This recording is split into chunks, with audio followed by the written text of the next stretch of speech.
Hello dear students, आज हम लोग कक्षा 10 साइंस पढ़ेंगे, जिसमें हम लोग दूसरा चैप्टर अम्ल क्षार व लवण पढ़ रहे थे, जिसमें अम्लों के बारे में आपको बताया गया कि अम्ल स्वाद में कैसे होते हैं, खट्टे होते हैं। अम्ल जलीय विलयन में घुल करके हाइड्रोजन आयन देते हैं, ठीक है।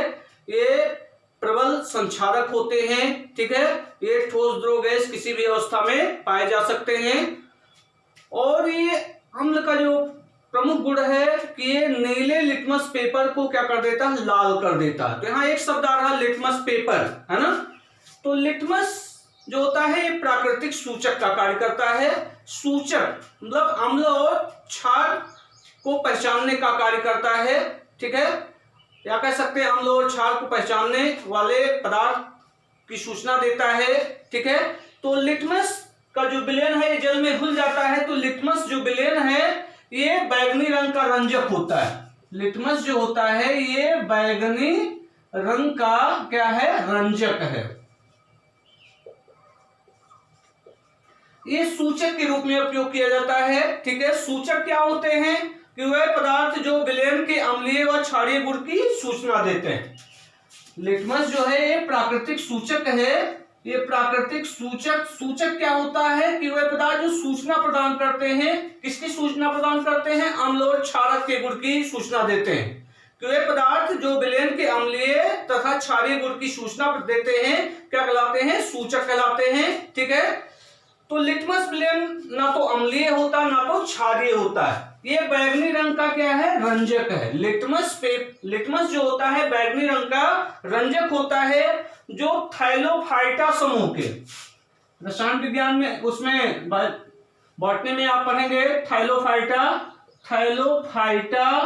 समूह के जो पौधे हैं, थैलोफाइटा समूह के लिचन पौधे से क्या होता किया जाता है, इसको प्राप्त किया जाता है।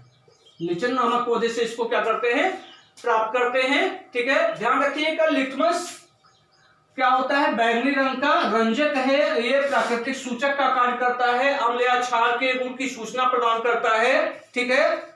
और सूचक को क्या कहते हैं, अम्ल क्षार सूचक भी कहा जाता है। तो इसको आपको बताया जाएगा। सूचक वह पदार्थ हो जिनका अम्लीय विलयन में एक रंग होता है, क्षारीय विलयन में दूसरा रंग होता है, ठीक है। तो ये सूचना प्रदान करते हैं। तो प्राकृतिक सूचकों में या सूचक में जैसे मेथिल ऑरेंज है, फिनोल्फ्थालीन है, हल्दी है, लिटमस है, ये सब सूचक का कार्य करते हैं, ठीक है। और लिटमस विलयन जो है वो ना तो अम्लीय है ना तो क्षारीय। ये ना तो अम्लीय है और ना ही क्षारीय। लिटमस विलयन जो होता है ना तो अम्लीय होता ना तो क्षारीय होता। अम्लीय विलयन में एक रंग का होता है, क्षारीय विलयन में दूसरे रंग का हो जाता है, अर्थात उसका रंग परिवर्तन हो जाता है, ठीक है।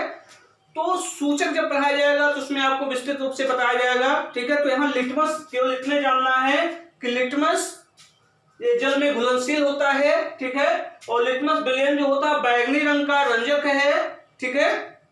बैगनी रंग का रंजक होता है जो थैलोफाइटा समूह के लिचन नामक पौधे से क्या किया जाता है, प्राप्त होता है या निकाला जाता है। इसको हम सूचक के रूप में प्रयोग करते हैं। और लिटमस विलयन ना तो अम्लीय होता ना तो क्षारीय होता है, ठीक है। तो सूचक के बारे में हम अलग टॉपिक है सूचक, उसमें पढ़ेंगे, ठीक है। और सूचक को क्या कहते हैं, अम्ल क्षार सूचक भी कहा जाता है। अब आइए हम पढ़ते हैं, अगला टॉपिक पढ़ेंगे क्षारक।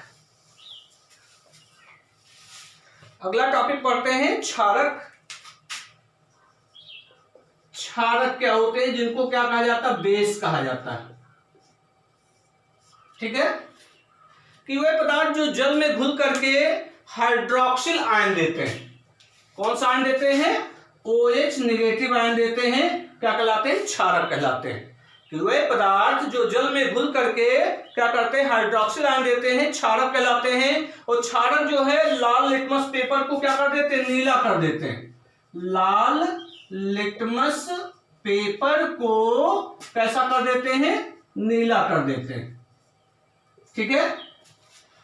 और अम्ल क्या कर रहा था कि नीले लिटमस पेपर को क्या कर दे रहा था, लाल कर दे रहा था। लेकिन क्षारक जो होते हैं लाल लिटमस पेपर को कैसा कर देते हैं, नीला कर देते हैं। इसका स्वाद कैसा होता है, इसका स्वाद कड़वा होता है, इसका स्वाद कड़वा या तीखा होता है, ठीक है। इसका स्वाद कड़वा कैसा होता है, तीखा होता है। और इसका जो पीएच मान होता है वो 7 से क्या होता है, अधिक होता है। इसकी पीएच वैल्यू जो है 7 से क्या होती है, अधिक होती है। तो उदाहरण के तौर पर जैसे क्षार की बात कर रहे हैं तो caustic soda NaOH, sodium hydroxide, ये क्या है, क्षार है। इसी तरह पोटेशियम हाइड्रोक्साइड, ये भी क्या है, क्षारक है। सोडियम हाइड्रोक्साइड भी क्या है, क्षारक है, ये भी क्षारक है। कैल्शियम हाइड्रोक्साइड, ये भी क्या है, क्षारक है, ठीक है। इसी तरह मैग्नीशियम हाइड्रोक्साइड, ये सब क्या है, क्षारक है, ठीक है। तो ये जल में घुल करके क्या करते हैं, विलयन में OH आयन देते हैं। तो जो पदार्थ जलीय विलयन में घुल करके हाइड्रोक्सिल आयन देते हैं या हाइड्रोक्सिल ऋणायन देते हैं, तो ऐसे पदार्थ क्या कहलाते हैं, क्षारक कहलाते हैं। क्षारक का स्वाद कड़वा या तीखा होता है। ये लाल लिटमस को क्या कर देते हैं, नीला कर देते हैं। इसका पीएच मान क्या होता है, 7 से अधिक होता है। उदाहरण के रूप में जैसे कास्टिक सोडा है NaOH, कास्टिक पोटास है KOH, इसका रासायनिक नाम है सोडियम हाइड्रोक्साइड कास्टिक सोडा का। और कास्टिक पोटास, इसको पोटेशियम हाइड्रोक्साइड भी कहते हैं। CaOH का होल ट्वाइस ये कैल्शियम हाइड्रोक्साइड है। MgOH का होल ट्वाइस ये क्या है, मैग्नीशियम हाइड्रोक्साइड है, ठीक है। तो आइए हम इसको सिस्टमेटिक ढंग से लिख दे रहे हैं। तो इतनी बात तो समझ गए होंगे। क्षारक क्या होता है, कि वे पदार्थ जो जल में घुल करके क्या करते हैं, हाइड्रोक्सिल आयन देते हैं, क्षारक कहलाते हैं। तो लिख लीजिए परिभाषा, वे पदार्थ जो जल में घुलकर हाइड्रोक्सिल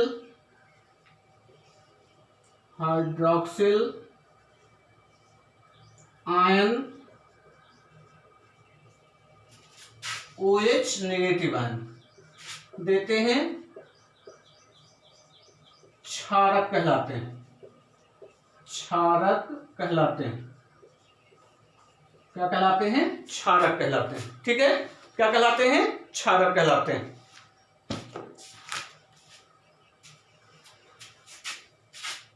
अब इसके गुणों के बारे में थोड़ा जानेंगे कि क्षारक क्या करते हैं, लाल लिटमस पेपर को नीला कर देते हैं। क्षारक लाल लिटमस पेपर को नीला कर देते हैं, नीला कर देते हैं। लाल लिटमस पेपर को कैसा कर देते हैं, नीला कर देते हैं। क्षारक का स्वाद कैसा होता है, कड़वा या तीखा होता, तीखा होता। कड़वा या तीखा होने के कारण इसको चखना नहीं चाहिए, क्योंकि ये हमें नुकसान कर सकते हैं, ठीक है।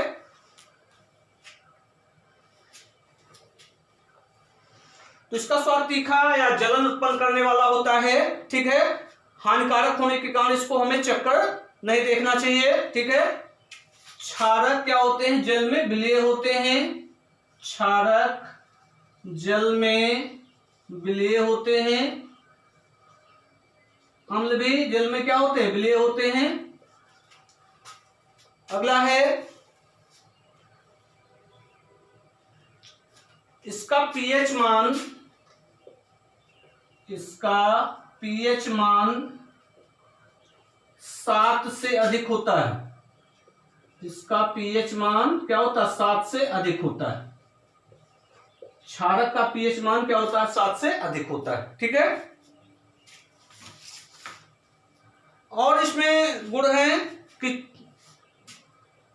एक चीज अभी यहां आपको बताएंगे, क्षारक और क्षार, ठीक है। तो अभी इसको बताएंगे, तो यहां पर आप लिख सकते हैं क्षार या क्षारक जो होते हैं वो साबुन जैसे मुलायम तथा चिकने होते हैं। क्षारक साबुन जैसे चिकने व मुलायम होते हैं, मुलायम होते हैं। ठीक है।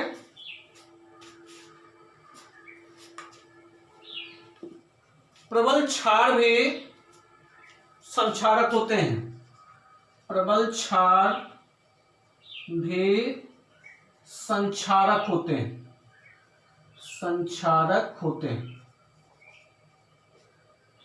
प्रबल क्षार भी कैसे होते हैं? संक्षारक होते हैं। तो इसका मतलब क्या है कि ये लकड़ी हुआ, कागज हुआ, कपड़ा हुआ, त्वचा आदि की को नष्ट करने की क्या करते हैं? प्रवृत्ति रखते हैं। ये भी कागज हुआ, कपड़ा हुआ, ठीक है, लकड़ी हुआ, त्वचा हुआ आदि को नष्ट करने की क्या रखते हैं? प्रवृत्ति रखते हैं। लेकिन इनकी जो संक्षारक प्रवृत्ति होती है वो अम्लों से क्या होती है? कम होते। प्रबल अम्ल भी क्या होते हैं? संक्षारक होते हैं। ये कागज, कपड़ा आदि पदार्थों को नष्ट करने की प्रवृत्ति रखते हैं, त्वचा को नष्ट करने की प्रवृत्ति रखते हैं। ठीक है। तो लेकिन इनकी जो क्षारकता होती है क्षारकों की, वो अम्लों से क्या होती है? कम होते। ठीक है। तो प्रबल क्षार भी क्या होते हैं? संक्षारक होते हैं। तो ये इसका कुछ पॉइंट्स था।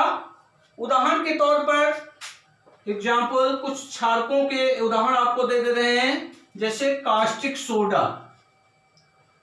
कास्टिक सोडा ये क्या है? क्षार है, NaOH।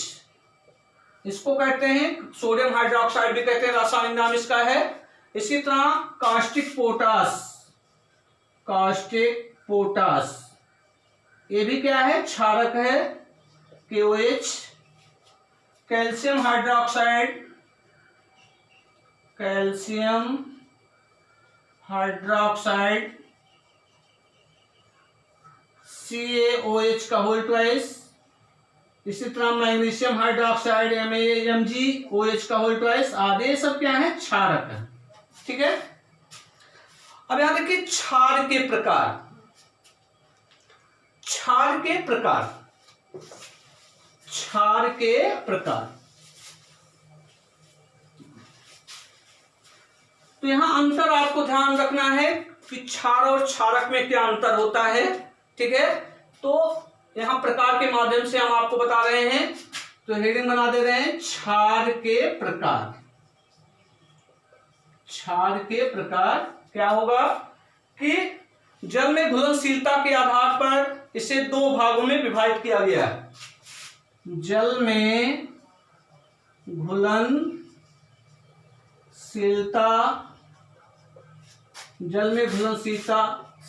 के आधार पर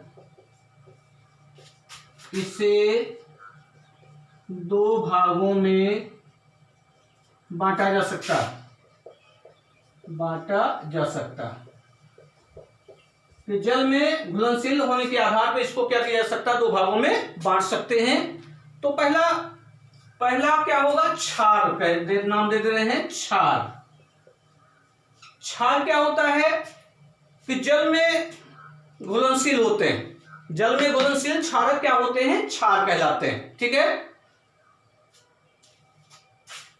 जल में घुलनशील क्षारक क्षार कहलाते हैं। ठीक है। जल में घुलनशील क्षारक क्या होते हैं? क्षार होते हैं। ठीक है।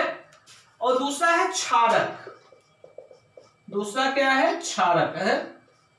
ये क्या होते हैं? जल में अघुलनशील होते हैं। जल में अघुलनशील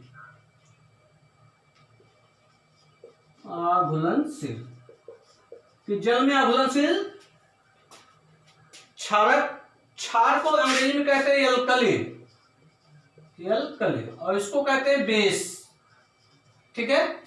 तो ये जल में क्या होता है? अघुलनशील क्षार है। जल में क्षारक जो होता है, जल में अघुलनशील क्षार होता है। ठीक है। तो क्षार और क्षारक, क्षार जो होता है जल में घुलनशील क्षारक होता है। ठीक है। और क्षारक जो है वो जल में क्या होता है? अघुलनशील क्षार है। ठीक है। तो जल में अघुलनशील क्षार क्या होता है? क्षारक होता है। और जो जल में घुलनशील होता है वो क्या होता है? क्षार होता है। ठीक है। अब यहां सभी क्षार क्या है? क्षारक है। नोट कर लेंगे पॉइंट, कि सभी क्षार क्षारक हैं। सभी क्षार क्या हैं? क्षारक हैं, पर सब क्षारक क्षार नहीं है। पर सब क्षारक क्षार नहीं है। कि सभी क्षार क्या होते हैं? क्षारक होते हैं, ठीक है, पर सब क्षारक क्षार नहीं है, ठीक है, ध्यान रखिएगा। तो क्षार के गुण में आपको बताया गया कि क्षार का स्वाद कैसा होता है? तीखा होता है। क्षार लाल लिटमस को कैसा कर देता है? नीला कर देता है। क्षार अम्ल से क्रिया करके उदासीन कर देता है, ठीक है। कुछ पॉइंट्स और नोट कर लीजिएगा। या क्षार के गुण में भी आप लिख सकते हैं क्षार के गुण, कुछ गुण आपको बता दिए गए हैं, ठीक है। क्षार जल में घुल करके क्या करता है? हाइड्रोक्सिल आयन देता है। नंबर 1, ये जल में घुलकर OH नेगेटिव आयन देते हैं। OH नेगेटिव आयन देते हैं। दूसरी प्रॉपर्टी है इसका स्वाद कड़वा या तीखा होता है। तीसरी प्रॉपर्टी इसकी, ये लाल लिटमस को नीला कर देते हैं। ये लाल लिटमस को कैसा कर देते हैं? नीला कर देते हैं, ठीक है। चौथी प्रॉपर्टी है कि क्षार अम्ल से क्रिया करके उदासीन कर देता है। क्षार अम्ल से क्रिया करके उदासीन कर देता है। क्षार अम्ल से क्रिया करके उसको उदासीन कर देता है।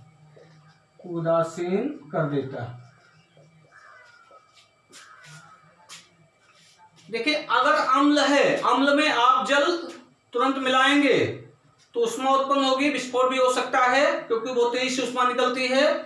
तो अम्ल में जब जल मिलाना होगा अर्थात उसको डाइल्यूट करना होगा, तो बर्तन में लेकर के थोड़ा लेकर के उसमें थोड़ी मात्रा में क्या करते हैं? जल मिलाते हैं, उसको हिलाते रहते हैं ताकि उष्मा उत्सर्जित होते रहे, है ना। तो उसी तरह क्षार को पानी में मिलाने पर एक उष्माक्षेपी प्रक्रिया है। क्षार में पानी मिलाना एक उष्माक्षेपी अभिक्रिया है, या प्रक्रिया कर सकते हैं, उष्माक्षेपी प्रक्रिया है कि क्षार में भी जल मिलाएंगे तो इससे भी क्या होगी? उष्मा उत्पन्न होती है, ठीक है। और क्षार में जल मिलाने से उसकी सांद्रता क्या होती है? कम हो जाती है। क्षार में जल मिलाने पर उसकी सांद्रता कम हो जाती है। सांद्रता क्या हो जाती है? कम हो जाती है, ठीक है। और अगला पॉइंट, प्रबल क्षार संक्षारक होते हैं। प्रबल क्षार संक्षारक होते हैं। संक्षारक के बारे में आपको बता दिए, ठीक है। ये चिकने व मुलायम होते हैं। ये चिकने व मुलायम होते हैं।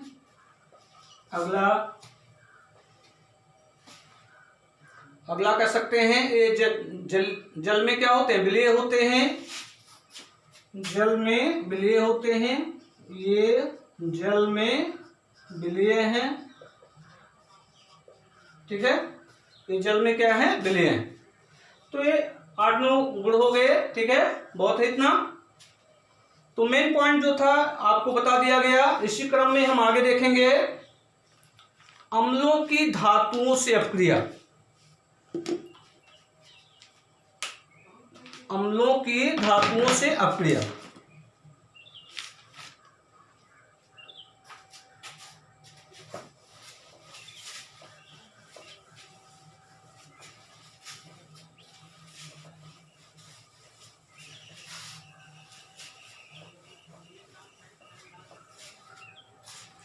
कुछ पॉइंट्स और हैं, अब क्रिया भी बाद में बताते रहे हैं, पहले कुछ पॉइंट्स हैं।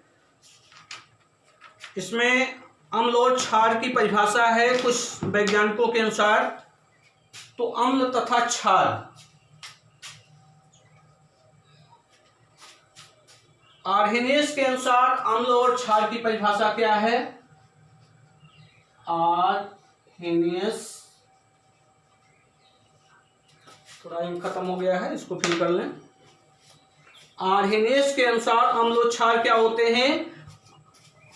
नाम सुने होंगे आर्हेनियस। आर्हेनियस ने क्या किया था? आयनिक सिद्धांत दिया था, आयनिक सिद्धांत का प्रतिपादन किया था। तो आयनिक सिद्धांत शायद आपके सिलेबस में नहीं है, लेकिन बता दिया जाएगा कि आयनिक सिद्धांत क्या होता है। तो आर्हेनियस के अनुसार अम्ल और क्षार की परिभाषा देना है कि आर्हेनियस के अनुसार अम्ल वह पदार्थ होते हैं जो जलीय विलयन में क्या करते हैं? हाइड्रोजन धनाएं देते हैं, अम्ल कहलाते हैं। और क्षार या भस्म वह पदार्थ होते हैं जो जलीय विलयन में क्या करते हैं? हाइड्रोक्सिल आयन देते हैं। तो आर्हेनियस के अनुसार अम्ल और क्षार की परिभाषा ये है, ठीक है। तो आर्हेनियस के अनुसार,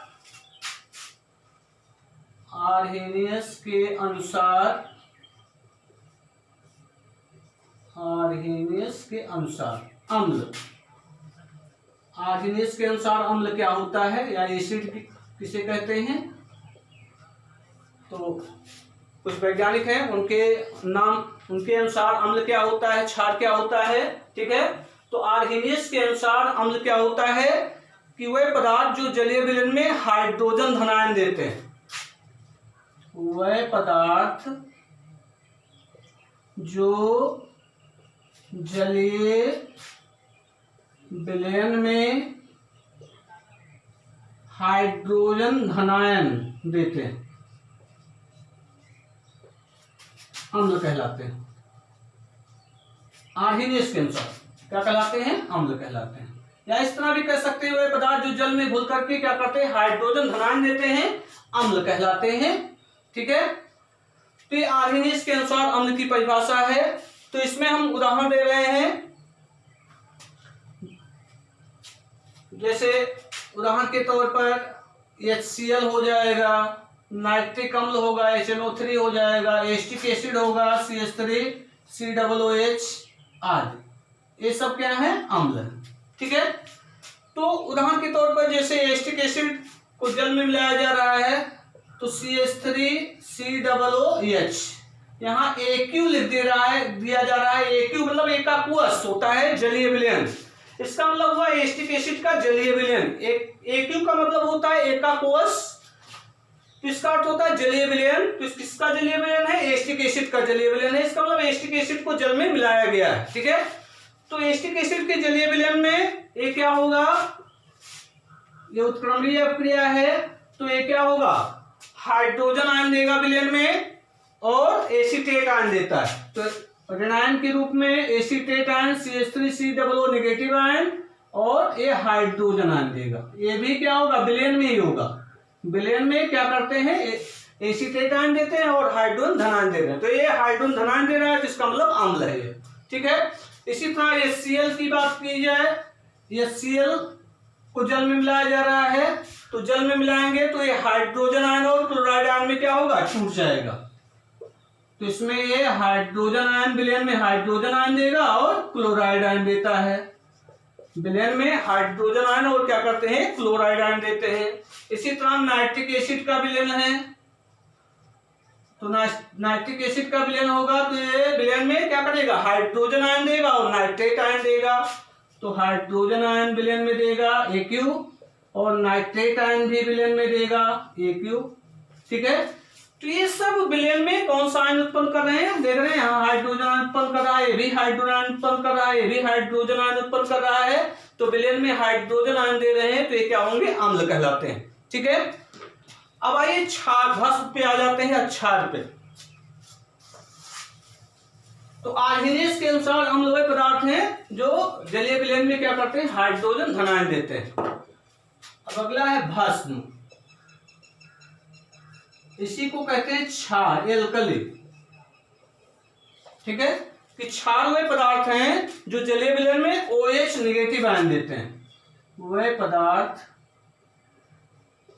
जो जलीय विलयन में OH नेगेटिव आयन देते हैं, OH नेगेटिव आयन देते हैं, क्षार कहलाते हैं। तो आर्हेनियस के अनुसार अम्ल क्या है? अम्ल वे पदार्थ हैं जो जलीय विलयन में हाइड्रोजन धन आयन देते हैं, और क्षार क्या है? जो जलीय विलयन में क्या करते हैं? हाइड्रोक्सिल आयन देते हैं। ठीक है, उदाहरण के तौर पर यहाँ पर आप कर सकते हैं sodium hydroxide, caustic soda NaOH sodium hydroxide हो जाएगा। इसी तरह पोटेशियम हाइड्रोक्साइड होगा KOH।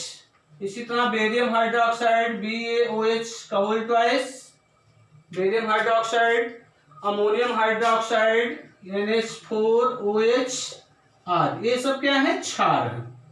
तो ये सब जल में घुल करके क्या करते हैं? विलयन में OH नेगेटिव आयन देते हैं, अर्थात हाइड्रोक्सिल आयन देते हैं। तो क्या होगा? क्षार होगा। तो आर्हेनियस के अनुसार अम्ल वे पदार्थ होते हैं जो जलीय विलयन में हाइड्रोजन धनायन देते हैं, और क्षार वे पदार्थ होते हैं जो जलीय विलयन में क्या करते हैं? हाइड्रोक्सिल आयन देते हैं। तो आर्हेनियस के अनुसार अम्ल और क्षार की क्या हो गई? परिभाषा हो गई। तो यहाँ पर आप देख सकते हैं सोडियम हाइड्रोक्साइड का विलयन लिया जाए, सोडियम हाइड्रोक्साइड का विलयन लेंगे NaOH, AQ लिखा जा रहा है, इसका मतलब सोडियम हाइड्रोक्साइड का जलीय विलयन है। तो ये विलयन में आयनित होगा किसमें? सोडियम पॉजिटिव आयन और हाइड्रोक्सिल नेगेटिव आयन में, यानी positive ion OH negative ion. तो ये भी क्या होगा? विलयन में ही होगा। ठीक है, AQ लिख दिया जा रहा है। तो ये विलयन में सोडियम आयन और क्या कर रहे हैं? हाइड्रोक्सिल आयन दे रहे हैं। ठीक है, इसी तरह पोटेशियम हाइड्रोक्साइड की बात की जाए, पोटेशियम हाइड्रोक्साइड बीज के विलयन में क्या करेगा? ये आयनित होगा किसमें? पोटेशियम आयन में, और किसमें? हाइड्रोक्सिल आयन में। तो विलयन में ये भी क्या कर रहा है? हाइड्रोक्सिल आयन दे रहा है। तो ये क्या होगा? क्षार होगा। इसी तरह बेरियम हाइड्रोक्साइड BaOH का होल ट्वाइस, ये विलयन में आयनित होगा। तो क्या करेगा? बेरियम आयन में, बेरियम पर 2 धन आवेश होगा, प्लस OH नेगेटिव आयन। ठीक है, OH नेगेटिव आयन ये हो गया। तो यहां पर आपको थोड़ा ध्यान देना है, यहां 2 OH है, या कह सकते हैं यहां पर 2 धन आवेश है, इस पर 1 ऋण आवेश है। ठीक है, तो यहां पर 2 ऋण आवेश लाने के लिए यहां पर क्या करना पड़ेगा? 2 से गुणा करना पड़ेगा, क्योंकि यहाँ इस पर 2, बेरियम पर 2 धन आवेश है। ठीक है, तो Ba2 positive ion plus 2 OH negative ion, ये विलयन में धन आयन बेरियम आयन देगा और हाइड्रोक्सिल आयन देगा। तो ये भी हाइड्रोक्सिल आयन दे रहा है, तो ये क्षार हो गया। इसी तरह अमोनियम हाइड्रोक्साइड NH4OH ये आयनित होगा। तो किसमें? अमोनियम आयन में NH4 पॉजिटिव आयन और हाइड्रोक्सिल आयन में आयनित हो जाएगा। तो ये विलयन में ही आयनित हो रहा है। ठीक है, तो विलयन में हाइड्रोक्सिल आयन दे रहा है, तो ये भी क्या है? क्षार है। ठीक है, तो अम्ल और क्षार की परिभाषा आर्हेनियस के अनुसार क्या हुआ? अम्ल वे पदार्थ हैं जो जलीय विलयन में हाइड्रोजन धनायन देते हैं, अम्ल कहलाते हैं, और वे पदार्थ जो जलीय विलयन में हाइड्रोक्सिल आयन देते हैं क्या कहलाते हैं? क्षार कहलाते हैं। तो आर्हेनियस के अनुसार ये परिभाषा थी। ठीक है, अब अगला है ब्रॉन्स्टेड तथा लोरी के अनुसार, ब्रॉन्स्टेड तथा लोरी के अनुसार। तो आर्हेनियस ने जो अम्ल और क्षार की परिभाषा प्रस्तुत किया, ये केवल उन पदार्थों के लिए था कि जो जल में क्या थे? विलीय थे। जो जल में विलीय हैं उनके लिए अम्ल और क्षार की परिभाषा था। तो जल में अम्लीय पदार्थों के लिए इन परिभाषाओं का प्रयोग नहीं किया जा सकता है। आर्हेनियस ने जो डेफिनेशन दिया एसिड और बेस एल्कली की, अम्ल और क्षार की, वो केवल जल में घुलनशील पदार्थों के लिए था। लेकिन जो पदार्थ जल में घुलनशील है उनके लिए परिभाषाओं इनका उपयोग नहीं किया जा सकता है। ठीक है, तो लॉरी तथा ब्रॉन्स्टेड ने क्या किया? इसको व्यापक बनाने के लिए प्रोटॉन विनिमय के आधार पर अम्ल और क्षार को परिभाषित किया। प्रोटॉन विनिमय के आधार पर अम्ल और क्षार को क्या किया? परिभाषित किया। किसने? लॉरी तथा ब्रॉन्स्टेड ने। तो हम हेडिंग बना सकते हैं लॉरी और ब्रॉन्स्टेड के अनुसार। लॉरी तथा ब्रांस्टेड के अनुसार। तो ये पॉइंट क्लियर हुआ कि आर्हेनियस ने अम्लोक्षार की जो डिफिनेशन दिया तो केवल उन्हीं पदार्थों के लिए है जो जल में घुलनशील है। जल में अम्लीय पदार्थों के लिए इन परिभाषाओं का उपयोग नहीं किया जा सकता है। तो लारी और ब्रांस्टेड ने इन परिभाषाओं को अधिक व्यापक बनाने के लिए क्या किया, प्रोटॉन विनिमय के आधार पर अम्लोक्षार को क्या किया, परिभाषित किया। तो लारी तथा ब्रांस्टेड के अनुसार अम्ल और क्षार क्या होगा, ठीक है। तो अम्ल वे पदार्थ हैं जो किसी दूसरे पदार्थ को प्रोटॉन दे सकते हैं। अम्ल वे पदार्थ हैं, अम्ल वे पदार्थ हैं जो किसी दूसरे पदार्थ को प्रोटॉन दे सकते हैं, जो किसी दूसरे पदार्थ को प्रोटॉन दे सकते हैं, प्रोटॉन दे सकते हैं। अम्ल पदार्थ हैं जो किसी दूसरे पदार्थ को क्या करते हैं, प्रोटॉन दे सकते हैं। तथा भस्म पदार्थ हैं या क्षार पदार्थ हैं, तथा क्षार वे पदार्थ हैं या भस्म कर सकते हैं, ब्रैकेट में भस्म भी लिख दे रहे हैं, वे पदार्थ हैं जो क्या करेंगे, प्रोटॉन को, जो किसी दूसरे पदार्थ से क्या कर सकते हैं, प्रोटॉन को ले सकते हैं। तथा क्षार या भस्म वे पदार्थ हैं जो किसी दूसरे पदार्थ से प्रोटॉन ले सकते हैं, ठीक है। तो इस आधार पर हम कह सकते हैं कि प्रोटॉन दाता क्या होता है, अम्ल होता है, प्रोटॉन ग्राही क्या होता है, क्षार होता है, ठीक है। तो इस तरह अर्थात यहां हम शॉर्ट में और कर सकते हैं कि प्रोटॉन दाता अम्ल तथा प्रोटॉन ग्राही क्षार कहलाते हैं। प्रोटॉन दाता अम्ल तथा प्रोटॉन ग्राही क्या कहलाते हैं, क्षार कहलाते हैं, ठीक है। तो अम्ल तथा क्षार की आधुनिक परिभाषा है कि प्रोटॉन दाता क्या होते हैं, अम्ल होते हैं, और प्रोटॉन ग्राही क्या होते हैं, क्षार होते हैं, ठीक है। तो इस परिभाषा के आधार पर हम न केवल जल में विलेय पदार्थ बल्कि जल में अम्लीय पदार्थों को भी अम्ल या क्षार कहा जा सकता है। कि जो पदार्थ अम्ल में घुलनशील है, विलेय में घुलनशील है, जल में घुलनशील है, और जो पदार्थ नहीं घुलनशील है उन सब के लिए भी अम्ल और क्षार को परिभाषित किया जा सकता है, ठीक है।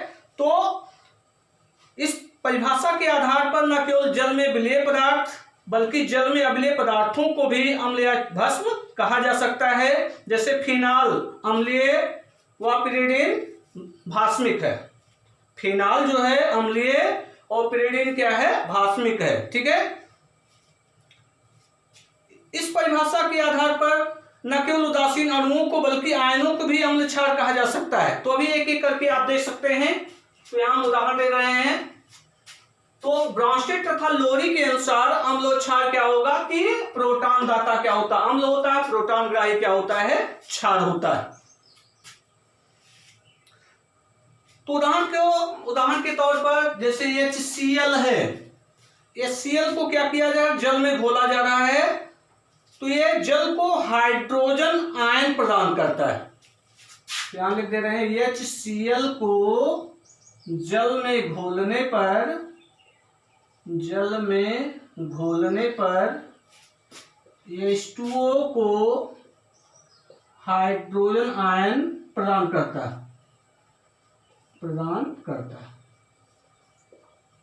कि क्या कर रहे हैं, हाइड्रोक्लोरिक अम्ल को क्या किया जा रहा है, जल में घोलने पर यह H2O को क्या करता है, हाइड्रोजन आयन प्रदान करता है। अतः यह क्या है, अम्ल है, ठीक है। अतः यह क्या है, अम्ल है। तो देखिए HCl हाइड्रोजन क्लोराइड को क्या किया जा रहा है, जल में घोला जा रहा है। जल में घोलेंगे तो ये क्या होगा, H2O को क्या करेगा, हाइड्रोजन आयन प्रदान करेगा। तो यही HCl आयनित होगा किसमें, हाइड्रोजन आयन और क्लोराइड आयन में। तो ये जो हाइड्रोजन आयन है इसको प्रोटॉन कहते हैं।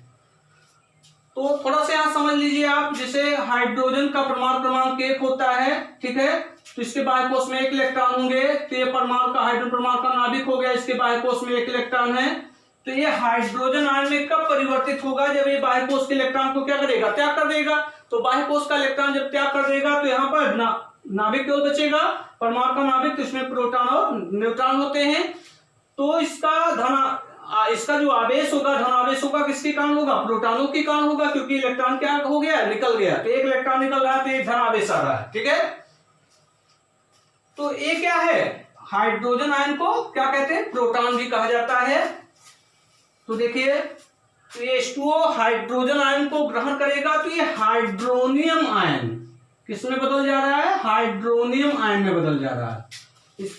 इस प्रोटॉन को ग्रहण कर रहा है, हाइड्रोजन को ग्रहण कर रहा है, तो ये H3O पॉजिटिव आयन में क्या हो जा रहा है, परिवर्तित हो जा रहा है, अर्थात हाइड्रोनियम आयन में परिवर्तित हो जा रहा है। और यहाँ क्या बचेगा, क्लोराइड आयन, ठीक है, क्या बचेगा, क्लोराइड।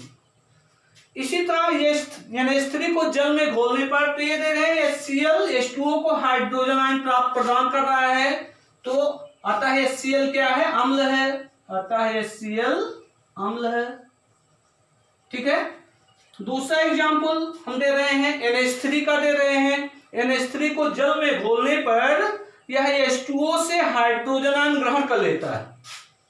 NH3 को जल में घोलने पर यह H2O से हाइड्रोजन आयन ग्रहण कर लेता है, अर्थात H2O से हाइड्रोजन आयन लेता है, ठीक है। तो ये क्या है, भस्म है या क्षार है।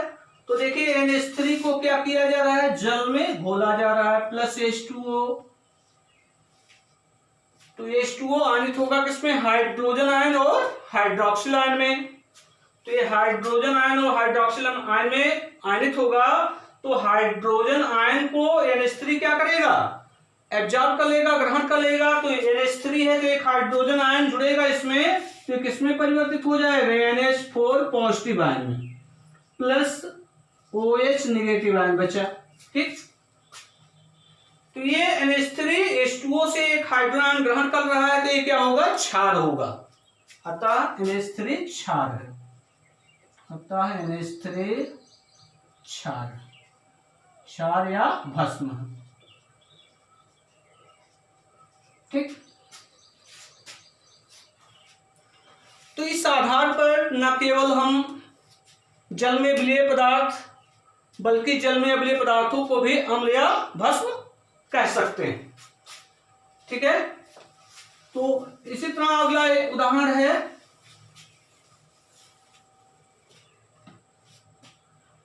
जैसे फिनाल हुआ या पिरिडीन हुआ। तो ये क्या है, जल में अम्लीय है। तो इस आधार पर इनको भस्म या क्षार कहा जा सकता है कि ये क्या करेंगे, प्रोटॉन ग्रहण करेंगे या प्रोटॉन देंगे, या हाइड्रोजन ग्रहण करेंगे या हाइड्रोजन देंगे। और इस परिभाषा के आधार पर न केवल उदासीन अणुओं को बल्कि आयनों को भी अम्ल या भस्म कहा जा सकता है। और भस्म को क्षारक भी कहते हैं, और भस्म को कभी कभी क्षार भी कहते हैं। और भस्म को क्षार तब कहते हैं जबकि उसकी शुद्ध अवस्था में OH आयन उपस्थित हो, ठीक है। तो ध्यान रखिएगा। तो ये क्षारक हो गया किसके अनुसार, लॉरी तथा ब्रॉन्स्टेड के अनुसार, ठीक है। तो इन दोनों के आधार पर ये परिभाषा आपको दी गई, ठीक है। आर्हेनियस के अनुसार दिया गया और लॉरी तथा ब्रॉन्स्टेड के अनुसार दिया गया, अम्ल और क्षार की परिभाषा दिया गया। अब आइए देखते हैं हम अम्लों की धातुओं से अपक्रिया। तो डेफिनेशन याद रखिएगा इसको। आइए देखते हैं अम्लों की धातुओं से अपक्रिया। अम्लों की धातुओं से अपक्रिया।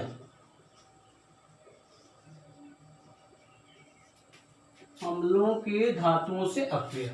ठीक है, तो देखिए अम्ल धातु से अपक्रिया करके हाइड्रोजन गैस विस्थापित करते हैं और एक यौगिक बनता है जिसे क्या कहते हैं, लवण कहते हैं। अम्ल धातु से अपक्रिया करके हाइड्रोजन गैस देते हैं या हाइड्रोजन गैस विस्थापित करते हैं और एक यौगिक बनता है जिसको हम क्या कहते हैं, लवण कहते हैं। तो देखिए लिख दे रहे हैं, अम्ल धातु से अपक्रिया करके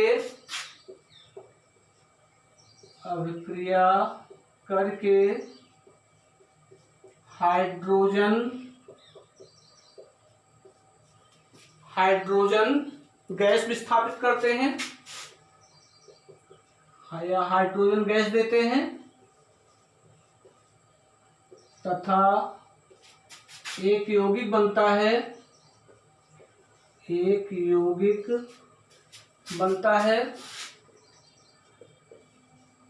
जिसे लवण कहते हैं, लवण कहते हैं। तो अम्ल है, अम्ल की अपक्रिया किससे हो रही है, धातु से हो रही है। धातु के बारे में जानते हैं, धातु पढ़े हैं। धातु क्या होता है, ठीक है, धातुओं में विशेष प्रकार की चमक होती है, आघात बंधन तन्यता आदि का क्या होता है, गुण पाया जाता है।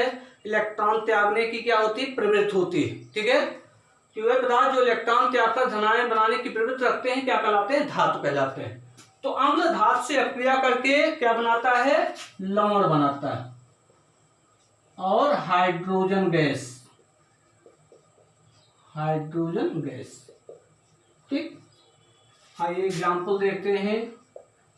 विभिन्न अम्लों से धातु की अपक्रिया करा रहे हैं। तो पहले सल्फ्यूरिक अम्ल से जिंक धातु की अपक्रिया हो रही है, सल्फ्यूरिक अम्ल की जिंक धातु से अपक्रिया कराएंगे। ठीक, इसी तरह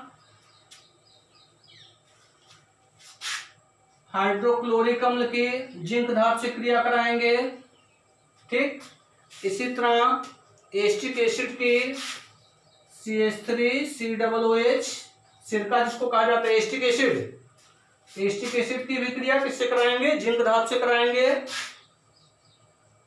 ठीक है, इसी तरह नाइट्रिक एसिड का जिंक धातु से अपक्रिया कराएंगे। तो विभिन्न अम्लों की जिंक धातु से हम अपक्रिया करा रहे हैं। ठीक है, तो देख रहे हैं H2SO4 + Zn। ठीक है, तो यहां जिंक धातु सल्फ्यूरिक अम्ल से हाइड्रोजन को क्या करेगा, विस्थापित कर देगा। तो हाइड्रोजन को जब विस्थापित करेगा तो यहां जिंक आ जाएगा, हाइड्रोजन यहां से निकल जाएगा तो क्या होगा, ZnSO4 जिंक सल्फेट बनेगा और हाइड्रोजन गैस विस्थापित हो गया तो यहां पर हाइड्रोजन गैस बनाएगा। ठीक, इसी तरह हाइड्रोक्लोरिक अम्ल ये विलेन है। ठीक है, और जिंक क्या है, ठोस है, सॉलिड है। तो यहां जिंक हाइड्रोक्लोरिक अम्ल से हाइड्रोजन को क्या करेगा, विस्थापित कर देगा। तो यहां पर जिंक आ जाएगा। तो जिंक और क्लोरीन जब जुड़ेंगे तो संयुक्ताओं की क्या होगी, अदला बदली होगी। तो क्लोरीन की वैलेंसी 1 है, जिंक की वैलेंसी 2 है। तो क्या हो जाएगा, ZnCl2 हो जाएगा, ZnCl2। यहां से हाइड्रोजन निकलेगा फिर हाइड्रोजन गैस के रूप में विस्थापित होगा। अब बैलेंस करने के लिए यहाँ देखिए 2 क्लोरीन है, 2 हाइड्रोजन है, यहाँ 1 क्लोरीन है, 1 हाइड्रोजन है। तो 2 लाने के लिए 2 से यहाँ पर क्या करना पड़ेगा, गुणा करना पड़ेगा। तो 2 से गुणा कर दीजिए। इसी तरह इसमें CH3COOH + Zn एस्टिक एसिड की जिंक से जब अपक्रिया होगी तो जिंक धातु क्या करेगा, एस्टिक एसिड से हाइड्रोजन परमाणु को क्या करेगा, विस्थापित करेगा। तो यहाँ से हाइड्रोजन निकलेगा, तो के रूप में निकलेगा, तो हो जाएगा +H2 गैस है। अब यहां पर CH3COOZn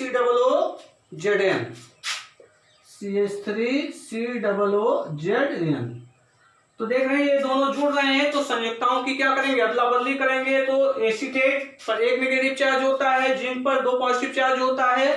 तो संयुक्ताओं की अदला बदली करेंगे तो जिंक की वैलेंसी 2 है, इसकी 1 हो जाएगी। तो इसका क्या होगा, होल ट्वाइस हो जाएगा, CH3COO का होल ट्वाइस Zn। तो जिंक एसीटेट बन रहा है और क्या बन रहा है, हाइड्रोजन गैस बन रहा है। इसी तरह HNO3 में HNO3 नाइट्रिक अम्ल की अपक्रिया जिंक से कराएंगे तो क्या होगा, यहां से हाइड्रोजन परमाणु का विस्थापन किसके द्वारा होगा, जिंक के द्वारा होगा। तो हाइड्रोजन निकला तो अणु के रूप में हो जाएगा, तो हाइड्रोजन गैस बनेगा। ठीक, अब यहां जिंक जुड़ेगा तो क्या होगा, ZnNO3, ZnNO3। तो जिंक की वैलेंसी 2 है तो होल ट्वाइस हो जाएगा। नाइट्रेट पे ऋण आवेश होता है, ट्रेग लिखा नहीं जाता है, तो हो जाएगा ZnNO3 का होल ट्वाइस, जिंक नाइट्रेट। ठीक है। इसी तरह क्षारक की धातु के साथ अपक्रिया खोद रहे हैं। क्षारक की धातु के साथ अपक्रिया, क्षारक की धातु के साथ अपक्रिया। तो क्षारक धातु से अपक्रिया करेगा तो इसमें भी क्या होगा, हाइड्रोजन गैस निकलेगा और क्या बनेगा, लवण बनेगा, लवण प्लस हाइड्रोजन गैस। ठीक है। सोडियम हाइड्रोक्साइड से करा दे रहे हैं NaOH की अपक्रिया, किस धातु से करा रहे हैं, जिंक धातु से करा रहे हैं, Zn से। तो क्या बनेगा,